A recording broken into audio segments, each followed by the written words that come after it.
I'm going to show you what I call a universal. So what I'm doing is the shaft angle from the face-on view, I'm going to zero it. So that means that the angle's straight up and down from this view. Watch where my hands are. It's on the left instep of my left foot. Straight up and down. In reality, my thumbs are pointing not directly down, but matching the shaft angle of whatever club I'm using. From this view, it's zeroed. Hand paths change.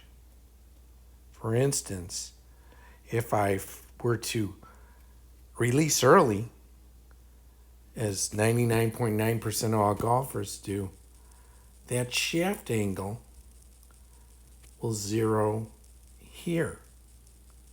Way too early. I stood the club up, not at the front left heel line, but earlier. It's a weaker shot.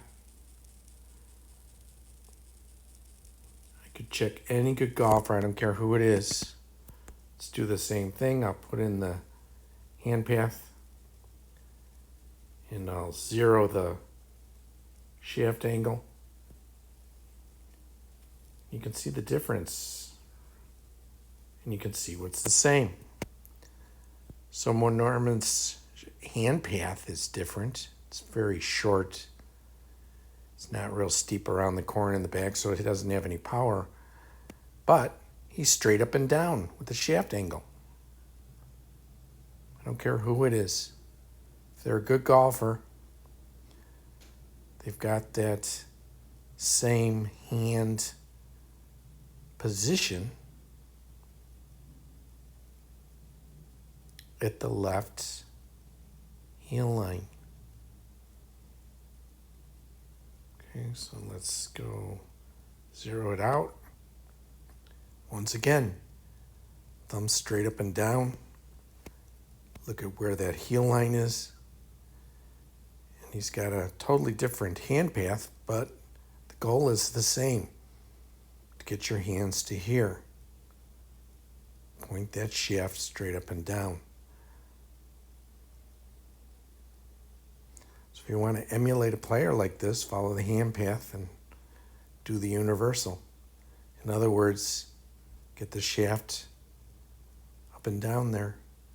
That's your whole goal. You can see the other numbers pretty much are the same for everybody too.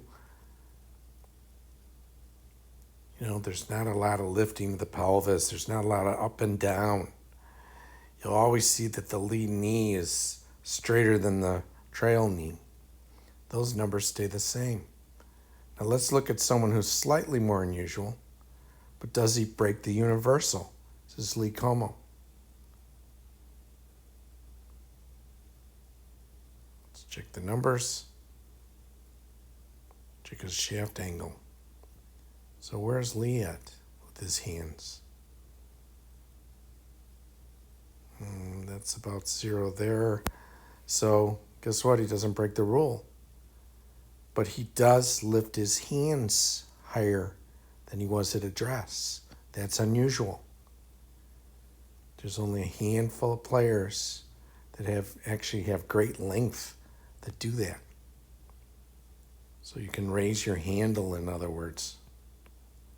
But then you have to droop your wrists down to make up for the shaft not meeting the ground, because you're lifting the club up. In other words, it requires a steepening of the shaft. So there's this hand path from both views. So you could emulate this. He's very similar to Mo Norman, actually, and Ben Hogan. So learn how to do the universal and you'll have a good swing.